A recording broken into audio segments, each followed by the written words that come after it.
कुरुक्षेत्र में सूर्य ग्रहण के समय सब ब्रजवासी और सब द्वारिका वासियों का मिलन हुआ। भगवान के ब्रज से जाने के लगभग 100 से भी अधिक वर्ष बाद ब्रजवासी ठाकुर जी से मिले। कैसे मिले? वो प्रसंग भी बहुत करुण है, पर मैं थोड़ा स्पर्श कर देता हूं। ना द्वारिका के लोगों को पता है कि वहां कुरुक्षेत्र में ब्रजवासी आने वाले हैं, ना ब्रजवासियों को पता है कि कुरुक्षेत्र में द्वारिका के लोग आने वाले हैं। ये लोग कुरुक्षेत्र गए क्यों हैं? क्योंकि एक ऐसा सूर्य ग्रहण का काल पड़ा था कि उस सूर्य ग्रहण में यदि ब्रह्म सरोवर, कुरुक्षेत्र में सरोवर है ब्रह्म सरोवर, उसके किनारे बैठ करके यदि यज्ञ अनुष्ठान आदि किए जाएं तो उसका करोड़ गुना पुण्य होता था। तो इसी भावना से द्वारिका के लोग कुरुक्षेत्र के लिए बढ़े और यहां सब ब्रजवासियों ने मन में विचार किया कि जा दिन ते कन्हैया ब्रज छोड़ के गयो है, हम तो कहीं गए नहीं, पर भैया ऐसा सुनो है कि बहुत जोर को बहुत वर्षन बाद एक सूर्य ग्रहण पड़ रहा है और या सूर्य ग्रहण में कियो गयो पुण्य करोड़ गुना फल है। तो हम सब ब्रजवासी जाकर के या सूर्य ग्रहण में अनुष्ठान करेंगे कि हमारो लाला सदैव हमारो प्रिय बनो रहे। आज पहली बार ब्रजवासी ब्रज छोड़ करके कुरुक्षेत्र जा रहे हैं, पर कैसा विधि का विधान, कैसा समय का संयोग कि वहां द्वारिकाधीश पहले ही पहुंचे हुए हैं। ब्रजवासियों ने जाकर के अपना शिविर बसाया, तंबू लगाए, तभी उनको खबर मिली कि हमारो लाला कन्हैया यहां आयो भयो है। ब्रजवासी सब रुदन करने लगे, संकुचित हो गए कि जाएं कि नहीं जाएं। भैया हमने सुनिए पहले मथुरा को राजा बनो और फिर मथुरा से जा करके समुद्र के बीच सोने की नगरी बनाई है बहुत बड़ी द्वारिका, वहां को राजा बन गो हमारो लाला। मधुमंगल श्रीदामा तो बात कर रहे हैं, बोले हमने तो यही सुनी है कि आजकल कृष्ण कन्हैया गोपाल गोविंद या नाम से कोई ना पुकारे वाकू। अरे बड़ो लंबा चौड़ो नाम है गो लाला को। मथुराधिपति वसुदेव नंदन देवकी नंदन द्वारिकाधीश श्री कृष्ण चंद्र भगवान, इतना बड़ो नाम है लाला को। श्रीदामा बोलो अरे तेने छोटो बताओ या तू बड़ो है? बोले कहा है? मथुराधिपति वसुदेव नंदन देवकी नंदन ब्रज उर चंदन गौ ब्राह्मण संत प्रतिपालक श्री द्वारिकाधीश कृष्ण चंद्र भगवान। सब ब्रजवासी आपस में ऐसी ऐसी चर्चा कर रहे हैं और मन में विचार कर रहे हैं हम जाएं एक बार लाला को देखवे।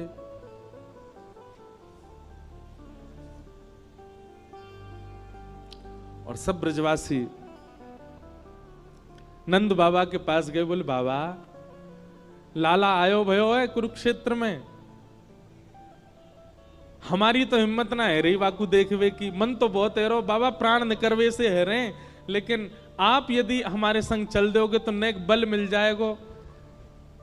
लाला अब तो बहुत बड़ो राजा बन गो है, पास थे तो मिलेगो नहीं, लेकिन बाबा आपकी कृपा से कोई खिड़की ते हमको दिख जाएगो, वाकू देख तो लेंगे इतने वर्ष बाद कैसो दिखे कैसो है गयो। अब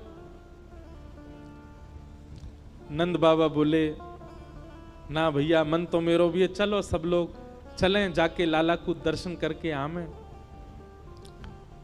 यशोदा मैया नंद बाबा सब गोपियां ब्रजवासी सब गए। यहां द्वारिका के शिविर में क्या हो रहा था?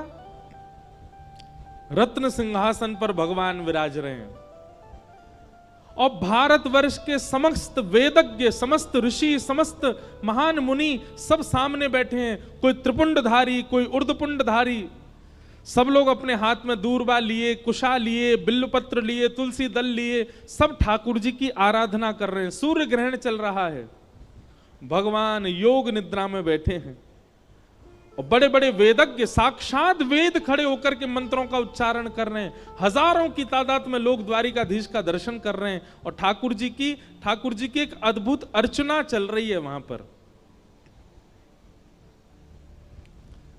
तभी उन हजारों की भीड़ में सबसे पीछे नंद बाबा, यशोदा मैया, श्रीदामा, तन सुखा, मन सुखा, धन सुखा, मधुमंगल सब पहुंच गए। और जैसे ही दूर से जाकर के ठाकुर जी को देखा नेत्रों से अश्रुपात होने लगे। बोले बाबा लाला हमारो राजा बन गो है, देखियो कितने बड़े सिंहासन पर बैठो है, लेकिन बाबा इतने बरस बाद आ जाओ लाला, देखो वैसो ही लगे नेक 100 वर्ष से अधिक को है गए लाला, लेकिन आज भी ऐसा लग रहा हो 16 वर्ष को ये का। और ये बात सत्य है, ठाकुर जी 16 वर्षीय ही रहते हैं, इसके बाद ठाकुर जी पर काल चक्र का क्रम नहीं होता। 16 वर्ष के बालक की भांति ठाकुर जी की आयु रहती है।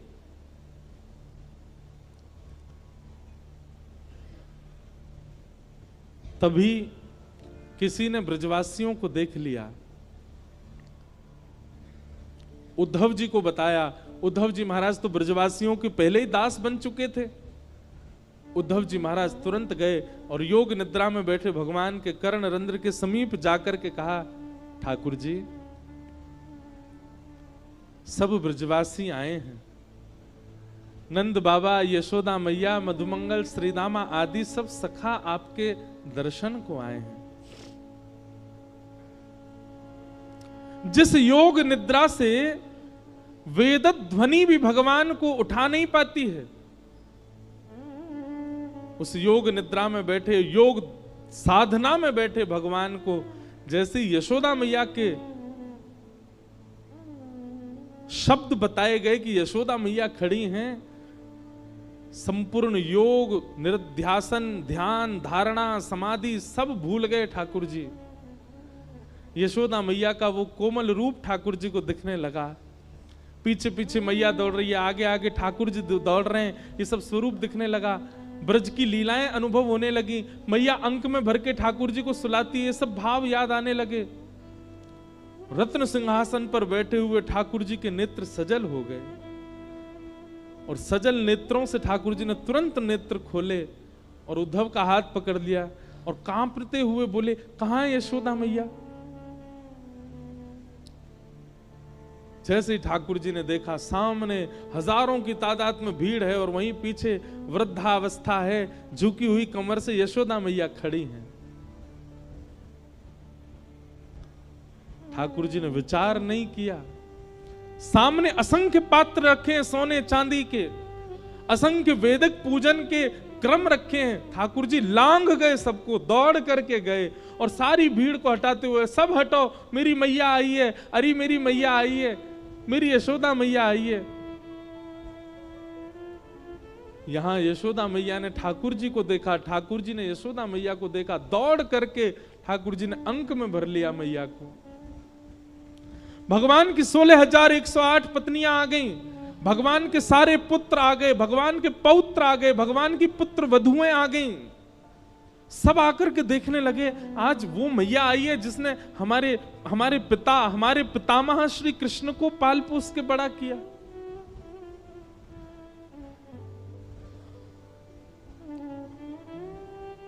मैया के एक एक अंग को ठाकुर जी छू छू करके अपने हृदय से लगा रहे हैं और बार बार रुदन करते करते मैया को अंक में भर लेते हैं। ऐसा वर्णन करते हैं बंधुओं हमारे रसिक जन कि ठाकुर जी भूल गए कि मैं द्वारिकाधीश हूं, ठाकुर जी भूल गए मैं 16,000 पत्नियों का पति हूं, ठाकुर जी भूल गए मैं 16,000 बालकों का पिता हूं, ठाकुर जी भूल गए कि मेरे नाती भी हैं, मेरी पुत्र वधुएं भी हैं, मेरे पौत्रों के भी ब्याह हो चुके हैं। और ठाकुर जी अचानक से नंद नंदन बन गए, वृंदावन के श्री कृष्ण बन गए। और मैया तो बोले, मैया बहुत दिन आए गए, तेरो दूध नाए पियो, जल्दी बैठ, मुंह को तेरी गोद में लेटनो है, तेरो दूध पान करनो है। और नन्हे बालक की तरह ठाकुर जी रुदन करने लगे। उस कुरुक्षेत्र के द्वारिका शिविर में यशोदा मैया बीच आंगन में बैठी हैं और गोद में द्वारिकाधीश लेटे हैं और मैया के वक्ष से दुग्ध पी रहे हैं।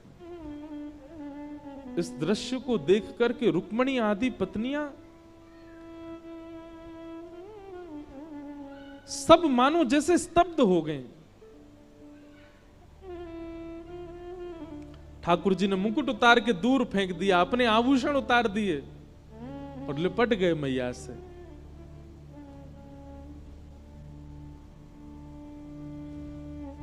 जैसे तैसे भगवान थोड़े संभले, मैया की गोद में ही बैठे हैं और मैया से कह रहे हैं, मैया एक बात पूछूं? हाँ लाला बोल। मैया मैं गैया चरावे जायो करतो और जब लौट के आतो आवे में यदि नेको विलंब है जातो तो मेरी मैया व्याकुल है कि पूरे गोकुल को अधर कर देती। मैया मुझको बोलनी नहीं चाहिए पर मैं तो एक बात कह रहा हूं, जादना में ब्रज छोड़ के गयो, मोकू सबन की नाय पतो पर मोकू एक बात बतोई कि यशोदा मेरे वियोग में जीवित नहीं रह पाएगी। मोकू पतो ना रोज यूं लगो करती कि मेरी मैया यशोदा तो अपने प्राण त्याग देगी। अरे जो मैं गैया चरा के नेक विलंब से आ तो इतनी व्याकुल है जाती, मैं दिखूंगा नहीं तो अपने स्वयं जीवित कैसे रहेगी मैया। पर आज तो को देख कर के मोको बहुत सुख मिलो, लेकिन कहीं एक प्रश्न भी मन में उठो कि मैया मेरे वियोग में तू जीवित कैसे है? कहीं तेने दूसरा लाला तो ना बना लियो कोई? मैया वृंदावन में कोई दूसरा लाला तो ना आ गयो जाए तेने मेरे हक को प्रेम दे दियो? सब गलती मेरी, मैं ब्रज छोड़ के गयो, सब बातन को मैं स्वीकार करूं मैया, पर या को उत्तर मुंह को देनो पड़ेगा तो है कि मेरे वियोग में यशोदा जी कैसे रही है? मोकू तो तेरे प्रेम पे प्रश्न है रो मैया। यशोदा मैया ठाकुर जी को कह रही है, लाला तू भी बहुत चतुर है, पहले तो प्रेम कर गए हो और प्रेम करके फिर हमें छोड़ के चलोगे और आज हम जीवित हैं तो यह बात पे प्रश्न उठा रहे हो कि हम जीवित क्यों हैं तेरे वियोग में? वाह लाला।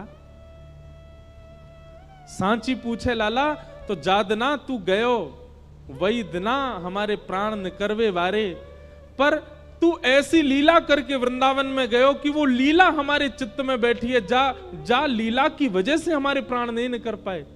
हम जब जब प्राण निकारवे को मन में विचार करते तेरी कोई लीला दिख जाती। तेरो पलना में सोनो, अपने काजल को फैला लेनो, रोज रोज नहाए नहानो और जादना में नवावे ले जाऊं, रो रो के घर बेहाल कर देनो, गैया चरानो, बंशी बजानो, ये सब लीला हमारे चित्त में निरंतर चलती रहे लाला। और यही निगोरी लीला की वजह से हमारे प्राण ना निकल पाए, क्योंकि चित्त में चल रही लीला से हमको ऐसा अनुभव होवे लाला यहीं बैठो है हमारे पास से, ये अभी दौड़ो दौड़ो आवेगो, माखन रोटी मांगेगो। लाला कैसे वो करके हमारे हृदय से यार लीला को निकाल दे, देख फिर हम जीवित रह पाए कि नहीं। तू ऐसी लीला करके गए हो वृंदावन में कि वृंदावन में आज भी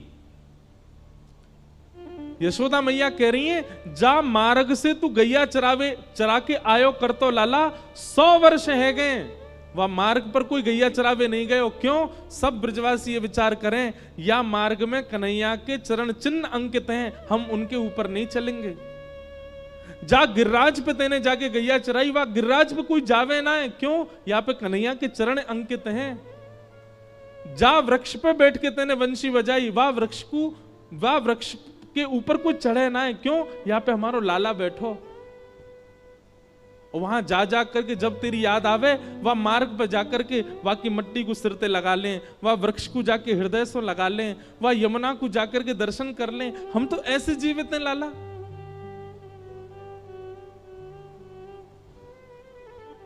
और तू आज हमसे ही पूछ रहा है कि हम जीवित कैसे हैं। वास्तव में तू छोड़ के चलोगो, लेकिन तेरो वृंदावन वो साक्षात तेरो ही स्वरूप है लाला। वहां तेरे चरण चिन्ह है, वहां तेरी पीतांबरी है, वहां तेरी वंशी है, वहां तेरो मोर पिच्छ है, वहां लाला को बालपन है, वहां की वजह से हम जीवित हैं।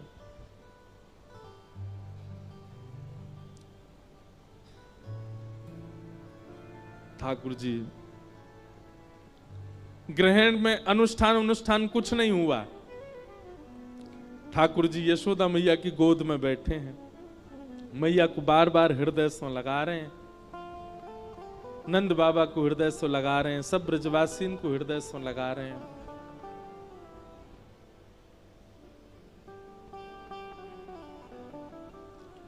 तभी श्री दामा ने ठाकुर जी के कान में कही, लाला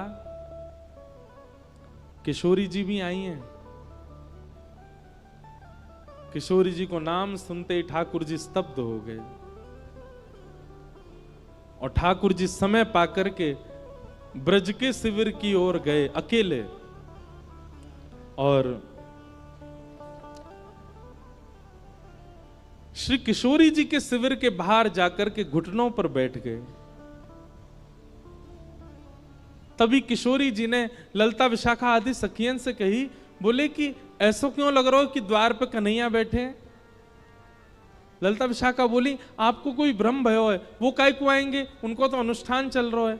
बोले नहीं, अभी अभी व्यार चली, वायु चली, और वह वायु में सुगंधी श्री कृष्ण की आ रही है, देखो तो बाहर जाके।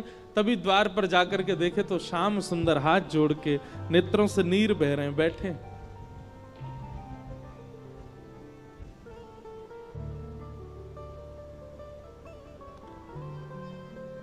बहुत सुंदर प्रसंग है।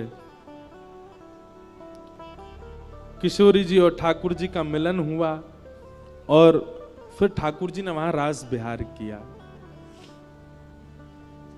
उस रास बिहार का दर्शन भगवान की समस्त पटरानियों ने किया,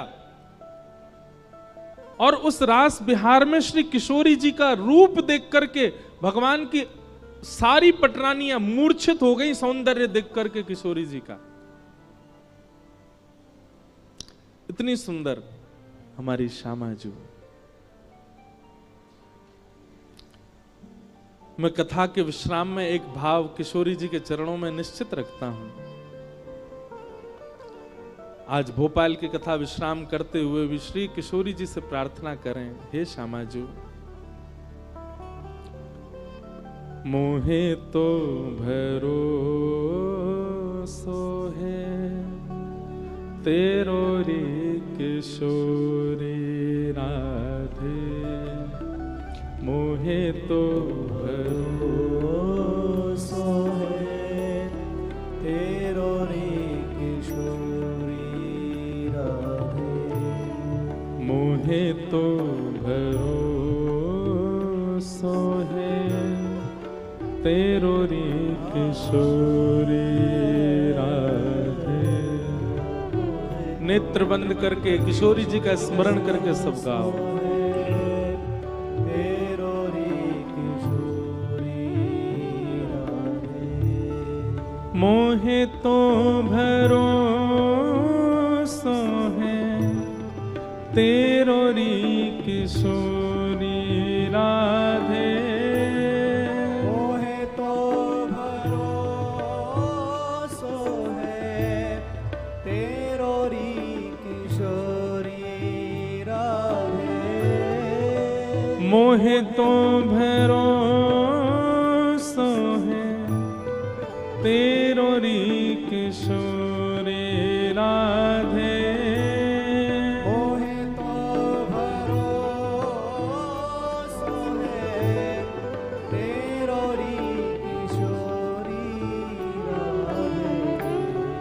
मोहे तो भरोसो है तेरो रे किशोरी राधे, मोहे तो भरोसो है तेरो रे किशोरी राधे, साधनहीन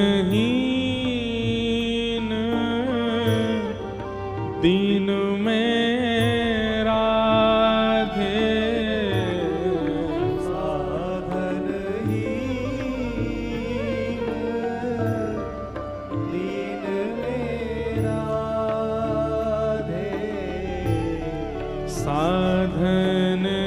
साधनहीन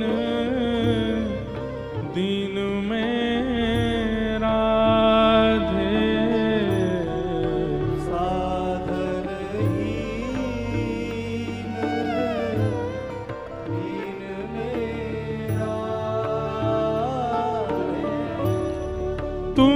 करुणामयी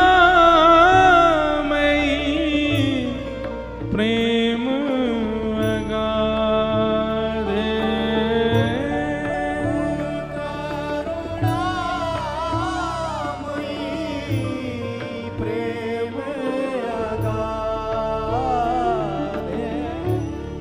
तुम करुणामयी प्रेम अगाध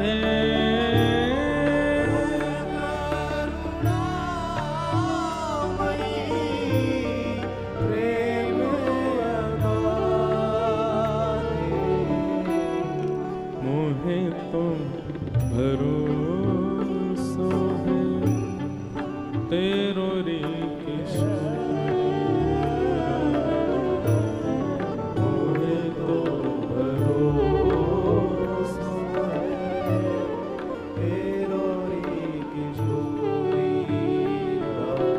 हमारे ब्रजवासी कहते हैं किशोरी जी से, मुक्ति भुक्ति ना मांगत केवल,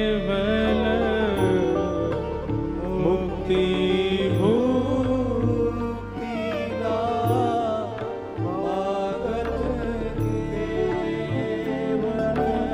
हमें मुक्ति नहीं चाहिए, भुक्ति नहीं चाहिए, केवल एक बात चाहिए किशोरी जी, मुक्ति भुक्ति ना मांगत केवल,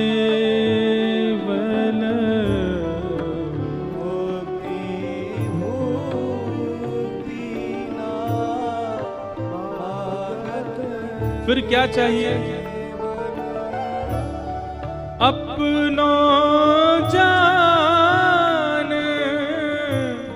संभालो किशोरी राधे, अपनो जान संभालो किशोरी। हमें अपना जान के संभाल लीजिए बस, अपनो जान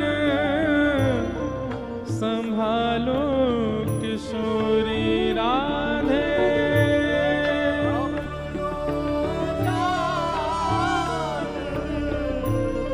संभालो किशोरी राधे।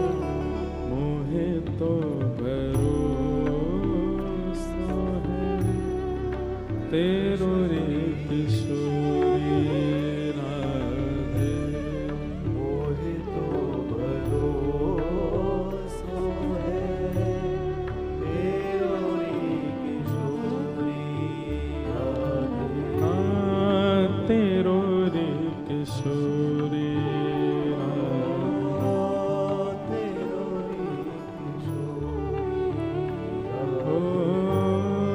तेरो रे किशोरी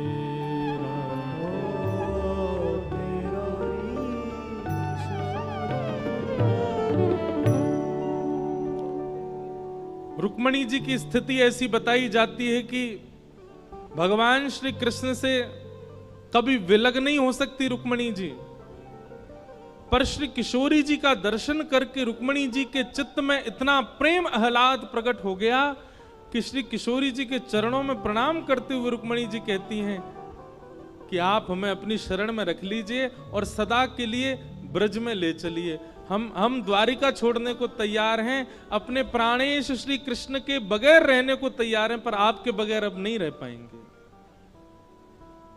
हमारी किशोरी जी सामान्य नहीं है बंधुओं।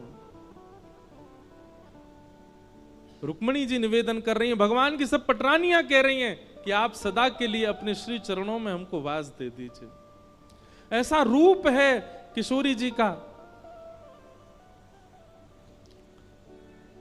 जिनके रूप दर्शन मात्र से सारे संशय विनाश हो जाते हैं, चित्त को एक ठौर मिल जाती है, कोई विकार चित्त में रह नहीं पाता।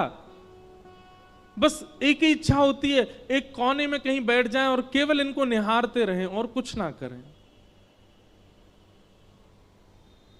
हरिराम व्यास जी गाते हैं, किशोरी तेरे चरणन की रज पाऊं। बैठी रहूं कुंजन के कोने, श्याम राधिका गाऊं। किशोरी तेरे चरणन की रज पाऊं। जारज को ब्रह्मादिक तरसत, सूरज शीश चढ़ाऊं। व्यास स्वामिनी की छवि निरखूं, विमल विमल यश गाऊं। किशोरी तेरे चरणन की रज पाऊं।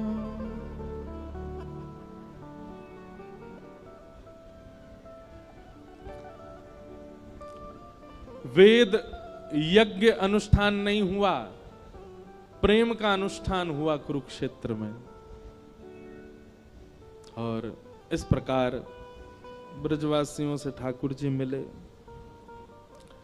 तत्पश्चात भगवान के मित्र श्री सुदामा जी की कथा आती है। भगवान के एक सखा हैं जिनका नाम श्री सुदामा जी बताया गया, जो कि अत्यंत दीन, अत्यंत दैन्य, अत्यंत निर्धन हैं, पर दरिद्र नहीं है। दरिद्र किसको कहते हैं बंधुओं? असंतोषी व्यक्ति को दरिद्र कहा जाता है। सुदामा जी जैसा संतोषी कोई नहीं है। दरिद्र किसको कहते हैं? जितना मिला उसमें जो संतुष्ट ना रहता हो उसको दरिद्र कहा जाता है। सुदामा जी दरिद्र नहीं है। सुदामा जी तो इतने संतोषी हैं कि कभी कहते ही नहीं है कि श्री कृष्ण मेरे सखा हैं। पर एक दिन सुशीला उनकी पत्नी के कहने पर कि आप द्वारिका जाइए, आपको सौगंध है मेरी।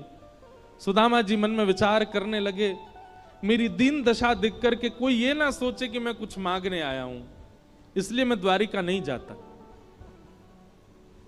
दूसरी बात, द्वारिका ना जाने की सुदामा जी कहते हैं कहीं मेरी दीन दशा देख करके कोई ये ना सोचे कि श्री कृष्ण का सखा ऐसा, ये कैसे भक्त वत्सल है जो अपने सखा को नहीं संभाल पाए, दुनिया को क्या कृपा करेंगे। कहीं कोई ये प्रश्न ना उठा ले, इसलिए सुदामा जी द्वारिकाधीश के पास नहीं जाते।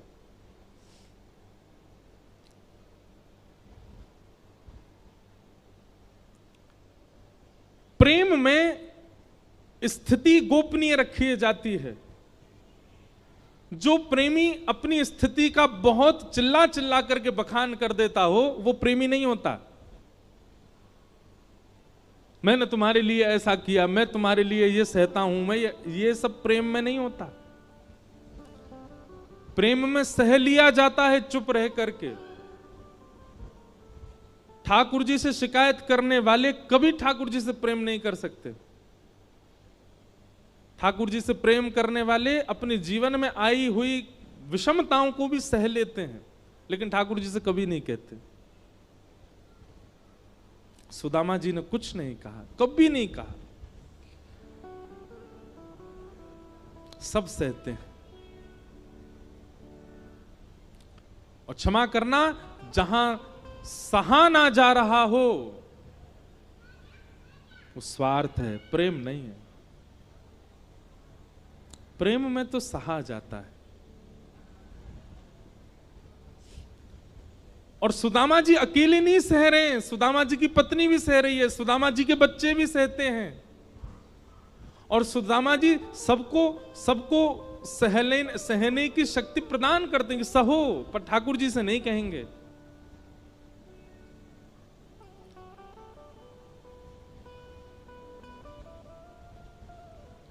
पर आज सुदामा जी की पत्नी से रहा नहीं गया, चरणों में निवेदन किया, बोले आप द्वारिका जाइए, अपने मित्र से मिलकर के आइए। सुदामा जी बोले देवी तुम निश्चित इसलिए भेज रही हो ना ताकि मेरी दीन दशा देख करके वो करुणा निधान मुझ पर कुछ अनुग्रह कर दें। सुशीला कहती हाँ मैं यही चाहती हूं, क्योंकि आप सहना जानते हैं, मैं सहना जानती हूं, बच्चे क्यों सहें? 4-4 दिन तक भूखे रहते हैं हमारे बालक। सुदामा जी बोले क्षमा करो देवी, इस कारण से तो मैं नहीं जाऊंगा।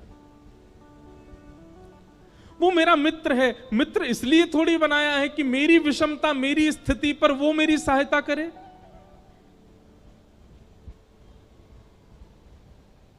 मित्र तो इसलिए बनाया है, सखा तो इसलिए बनाया है ताकि जैसी भी स्थिति है पर उससे कभी कुछ मांगू ना, केवल दिया करूं। सुशीला कहती है ऐसी भावना द्वारिकाधीश ने भी रखी होती है आपके प्रति, वो भी कुछ दे देते आपको। सुदामा जी कहते क्या नहीं दिया? देखने के लिए दृष्टि द्वारिकाधीश ने दी है, सुनने के लिए कान द्वारिकाधीश ने दिए हैं, सुगंधि के लिए नासिका दी है, रस के लिए जिह्वा दी है, कर्म के लिए हाथ दिए, चलने के लिए पांव दिए, सोचने के लिए बुद्धि दी। और क्या चाहती हो तुम द्वारिकाधीश से? भगवान ने व्यवस्था सारी दी है, अब इस व्यवस्था से उपभोग करना या ना करना यह हमारे कर्म पर निर्भर है। हम इसके लिए द्वारिकाधीश को क्यों टोकें? लेकिन सुशीला को आज ज्ञान समझ नहीं आ रहा था। सुदामा जी से कहा आपको मेरी सौगंध है, आप द्वारिका जाइए।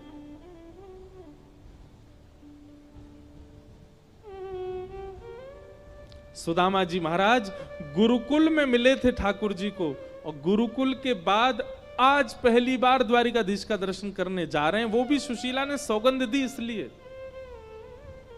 लेकिन इतना संकोच कर रहे हैं। एक बात याद रखिएगा बंधुओं, प्रेम में प्रेमी का गहना क्या है? संकोच। अगर वो संकोच नहीं करता है कुछ भी कहने में, बताने में, बोलने में, तो भी प्रेम में कहीं ना कहीं चूक है। जिससे हमारा अति प्रेम होता है उसके सामने संकोच भी होता है। वो बात अलग है। व्यवहार जगत में हम कहते हैं अब तो हम मित्र हैं, अब संकोच की कैसी बात? अरे अब तो तुम हमारे परिवार के हो, अब संकोच की कैसी बात? पर नहीं, संकोच गहना है मानव का, थोड़ा तो चित्त में होना चाहिए।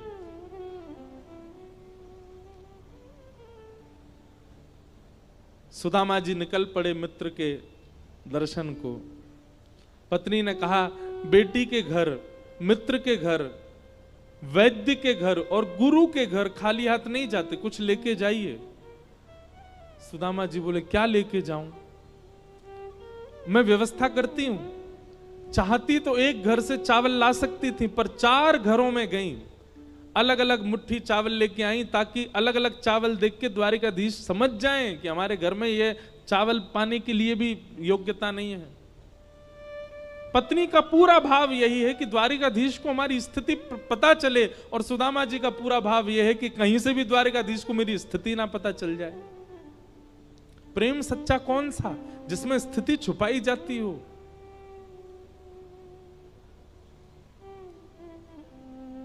लेकिन पत्नी के सौगंध पर वाद्य होकर के चले गए। द्वारिका पहुंचे, द्वारपालों से जाकर के निवेदन किया। जाते ही परिचय क्या दे रहे हैं सुदामा जी? मेरी तन की स्थिति देख करके, मेरे वस्त्र देख करके, मेरी दीनहीन अवस्था देख करके आप लोग ये बिल्कुल मत सोचिएगा कि मैं कुछ मांगने के लिए आया हूं। पर आपको जानकर के आश्चर्य होगा कि आपके द्वारिकाधीश कृष्ण मेरे विद्यालय में पढ़ते थे और हम दोनों साथ पढ़े हैं। वे मेरे घनिष्ठ मित्र हैं, मेरे सखा हैं। मैं बहुत वर्षों बाद उनके दर्शन करने को आया हूं। मेरा नाम सुदामा है। आप जाकर के उनको निवेदित कर दीजिए, और कदापि यदि वो कहीं व्यस्त हों तो आप दूर से मुझे दर्शन करा दीजिए। मैं दर्शन करने आया हूं, मैं दर्शन करके चला जाऊंगा। द्वारपालों ने भीतर जाकर के भगवान श्री कृष्ण को, ठाकुर जी प्रसाद पा रहे थे, सब पत्नियां व्यंजन लेकर के खड़ी हैं, भगवान प्रसाद आरोग रहे हैं। द्वारपालों ने जाकर के कहा क्षमा करें भगवान, द्वार पर एक दीनहीन से ब्राह्मण आए हैं, तन की स्थिति ज्यादा उचित नहीं, पैरों में छाले पड़ चुके हैं, शरीर ऐसा है कि एक एक हड्डी आप गिन सकते हैं, तन पर 2 वस्त्र पहने, दोनों वस्त्र भी फटे उधरे हुए हैं। देखने में तो याचक लगते हैं, पर बार बार मना कर रहे हैं कि मैं कुछ मांगने नहीं आया हूं। अपने आप को आपका बचपन का सखा बता रहे हैं, आप दोनों विद्यालय में साथ पढ़े हैं। उन्होंने अपना नाम सुदामा बताया है। भगवान कवल तोड़ करके मुख की ओर ले जा रहे थे, सुनते जा रहे थे, और जैसे ही कवल समीप आया तभी कहा, उन्होंने अपना नाम सुदामा बताया। ठाकुर जी वहीं रुक गए। सुदामा जी आए हैं द्वार पर, मेरे सखा सुदामा आए हैं। जी नाथ, सुदामा जी आए और तुम उनको द्वार पर छोड़ आए, भीतर नहीं लेके आए। द्वारिकाधीश दौड़ पड़े द्वार की ओर। मंत्री, सेनापति, महामंत्री, पत्नियां सब पीछे दौड़ रही हैं। ऐसा कौन आ गया जिसके लिए भोजन छोड़ के भागे? मुख्य द्वार पर दीनहीन से सुदामा जी खड़े हैं। ठाकुर जी ने कस करके हृदय से लगा लिया। रुदन करते हुए सुदामा जी के श्री अंग को भिगो दिया ठाकुर जी ने। द्वारिका के लोग इस दृश्य को देख करके भावुक हो गए। दीनहीन सा एक ब्राह्मण आया और ठाकुर जी उसको इतना प्रेम दे रहे हैं। भगवान ने इतना कस के हृदय से लगाया सुदामा जी को कि कभी कभी तो बीच में ऐसा अनुभव होने लगा था कि कहीं सुदामा जी ठाकुर जी में विलीन ना हो जाएं। बार बार सुदामा जी को देखते हैं, फिर हृदय से लगाते हैं। इस प्रकार ठाकुर जी ने सुदामा जी पर अनुग्रह किया। अपने रत्न सिंहासन द्वारिका की गद्दी पर लाकर के बिठा करके भगवान ने, देख सुदामा की दीन दशा, करुणा करके करुणा निधि रोए, पानी परात को हाथ छुयो नहीं, नैनन के जल सो पग धोए। सुदामा जी के चरणों को एक परात में रख के भगवान ने अपने नेत्रों के अश्रुओं से उनके चरण धोए। पूरी द्वारिका आज भावुक हो गई है सुदामा जी के आगमन से। सब सुदामा जी के चरणों में दंडवत प्रणाम कर रहे हैं। आपने हमारे द्वारिकाधीश को इतना भावुक कर दिया। आप जैसे सखा हैं हमारे द्वारिकाधीश के। सुदामा जी महाराज भगवान श्री कृष्ण का अति प्रेम प्रस्तावित हुआ। भगवान ने अनुग्रह किया। सुदामा जी वापस गए तो बड़े बड़े महल बन चुके थे। सुदामा जी ने पत्नी से कहा, तुम महलों में रहो, मैं तो वन में जाके भजन करूंगा।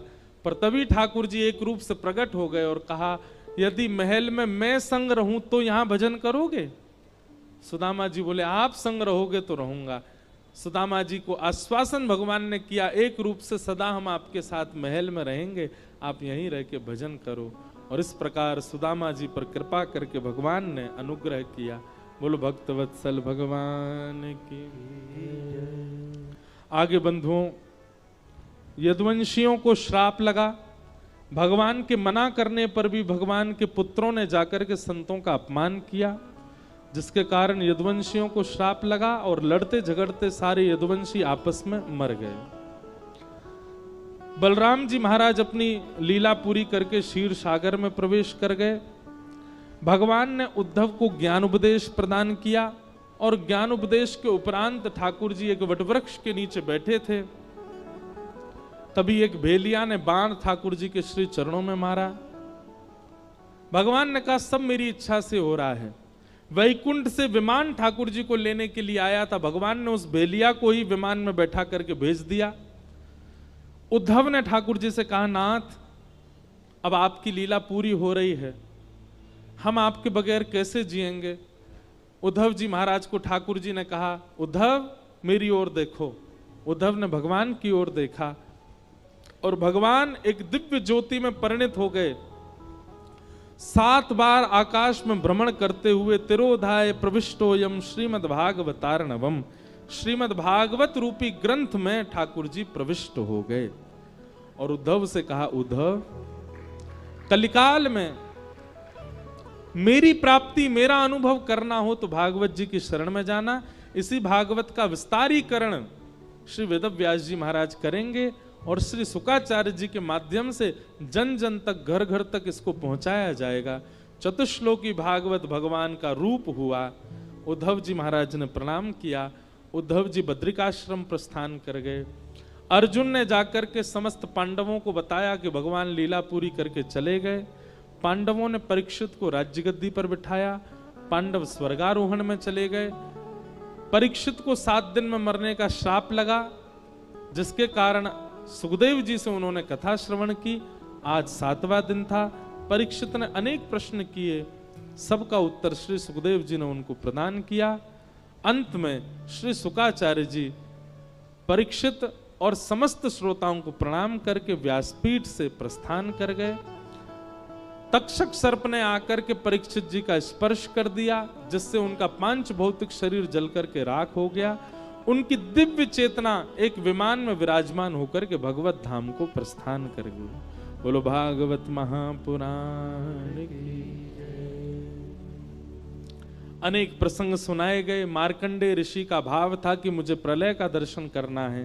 भगवान ने उनको प्रलय का दर्शन कराया। सब जल निमग्न हो गया, सब नष्ट हो गया। केवल एक पत्र के ऊपर नन्हे से गोपाल जी तैर रहे हैं। करार बिंदेन पदार बिंदम मुखार बिंदे विनवेशयंतम वटस्य पत्रस्य पुटे शयानम बालम मुकुंदम मनसा स्मरामि। श्री कृष्ण गोविंद हरे मुरारे, हे नाथ नारायण वासुदेव। जिह्वे पिबस्वामृतमेतदेव, गोविंद दामोदर माधवेति। इस प्रकार भगवान ने मार्कंडेय जी को दर्शन कराया।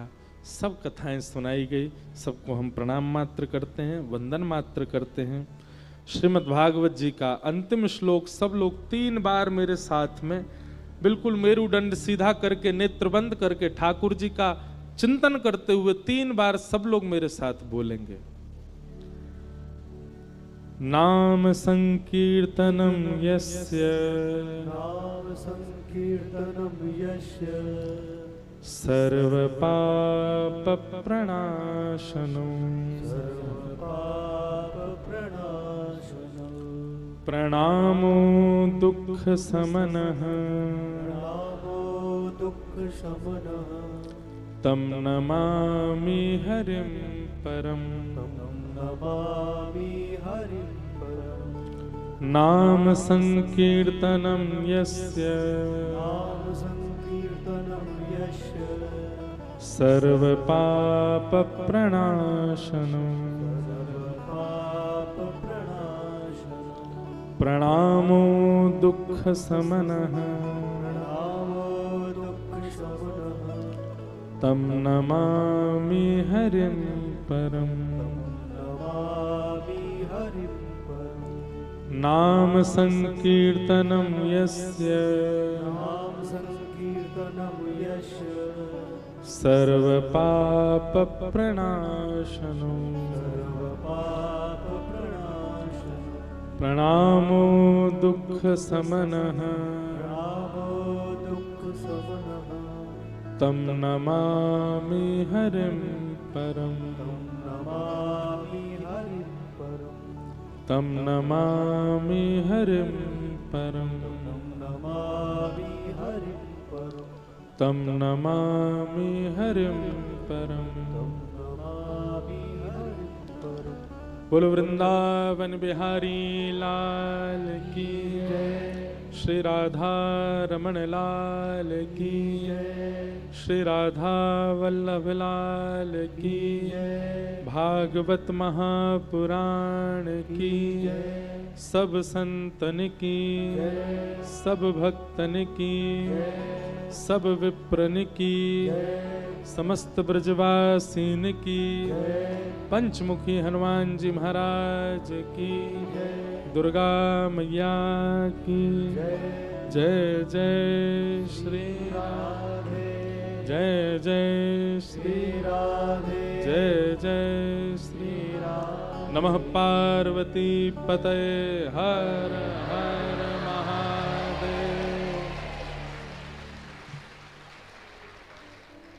ठाकुर जी इस उत्सव को स्वीकार कर चुके हैं, इस भाव को स्वीकार कर चुके हैं। अंतिम क्षणों में श्री हनुमान जी महाराज का सब लोग वंदन करके उनको प्रणाम कर लो। मंगल मूर्ति मारुति नंदन।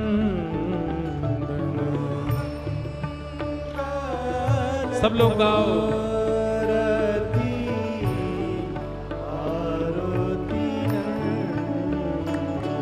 हे मंगल मूर्ति मारुति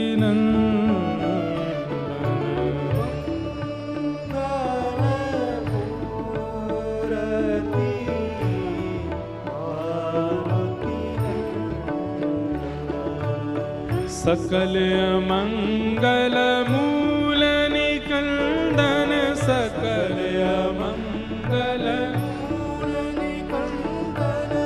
सकल मंगल मूल निकंदन, सकल मंगल सकल मंगल मूल निकंदन,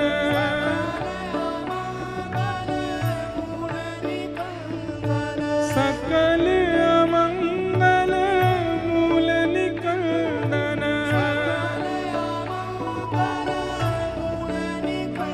हे मंगल मूर्ति मारुति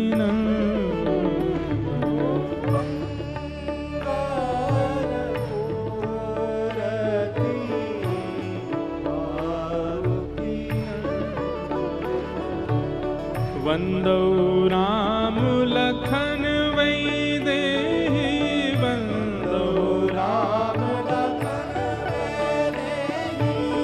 वंदो राम लखन वैदेही, वंदो राम ये तुलसी के परम स्नेही,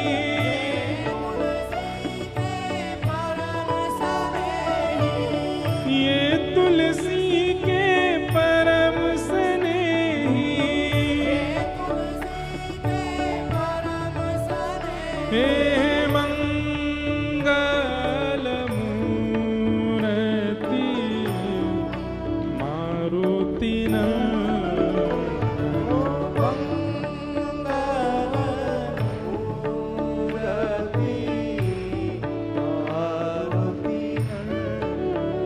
हाँ मंगल मूर्ति मारुति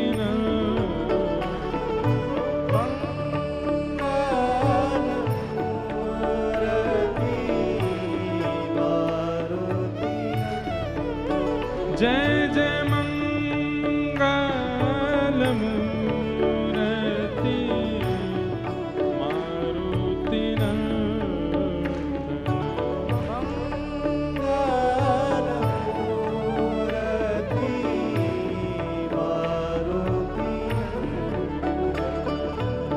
जय जय जय हनुमान गोसाई, जय जय जय हनुमान गोसाई, जय जय जय हनुमान गोसाई, जय जय जय हनुमान गोसाई।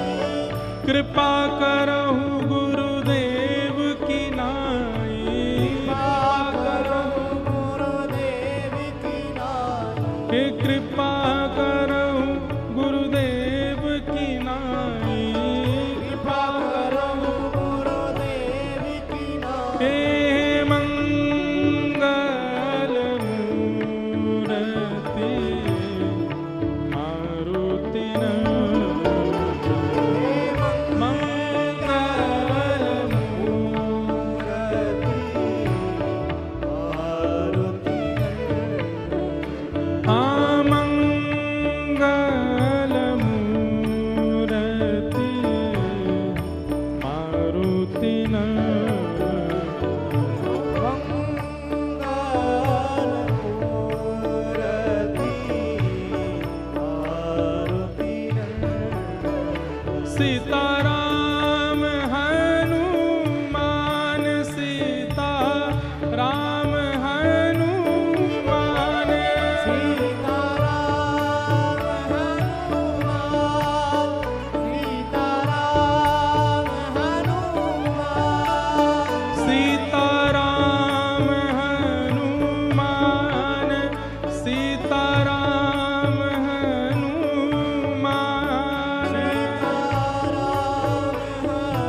हे सीताराम हनुमान, सीताराम हनुमान, सीताराम हनुमान, सीताराम हनुमान, सीताराम हनुमान, सीताराम हनुमान, सीताराम हनुमान, सीताराम हनुमान, सीताराम सीताराम हनुमान,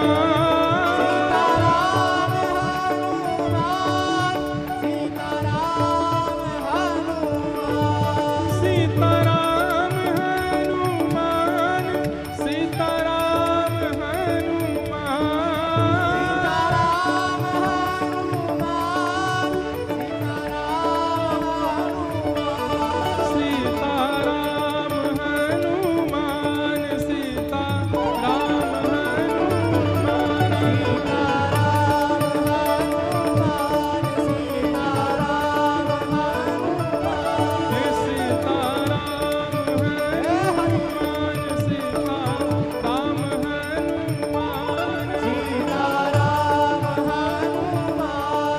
सीताराम जिनकी कृपा से यह रस प्रगटो वृंदावन अभिराम, जिनकी कृपा से रस प्रगटो वृंदावन अभिराम, हे सप्तनिधिन को ही उजियारो, सप्तनिधिन को ही उजियारो, हम सबको मिलवावे वारो, हम सबको मिलवावे वारो, और यह आनंद करवावे वारो, यह आनंद करवावे वारो, और यह सुख में डुबावे वारो, डुबावे वारो, हे हमारो गिरधर लाल, वृंदावन प्यारो वृंदावन, वृंदावन प्यारो वृंदावन, हे श्री वृंदावन मेरो वृंदावन, वृंदावन मेरो वृंदावन, यह आनंद करवावे वारो, आनंद करवावे वारो, हे यह आनंद करवावे वारो, आनंद करवावे वारो, हे हमारो गिरधर लाल, वृंदावन मेरो वृंदावन, वृंदावन प्यारो वृंदावन, हे श्री वृंदावन प्यारो वृंदावन। वृंदावन मेरो वृंदावन। अब कथा विश्राम की ओर है। आप सब लोगों को जय श्री कृष्ण, जय सिया राम, जय श्रीमन नारायण, जय जय श्री राधे।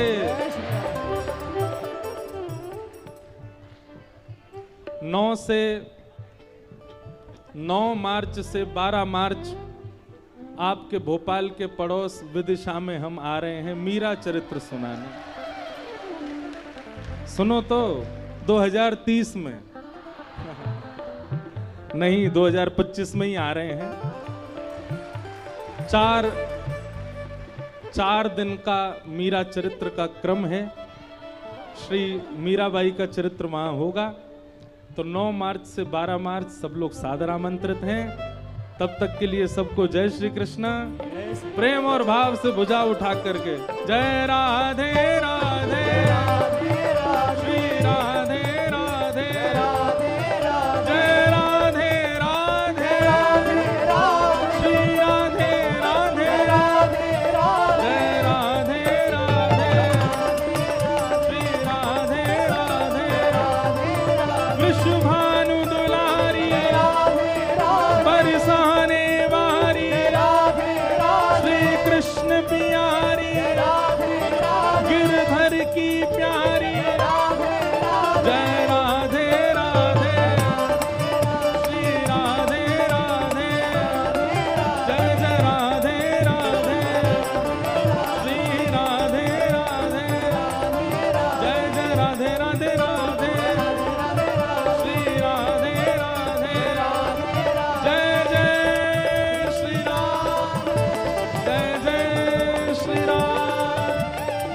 जय श्री राम।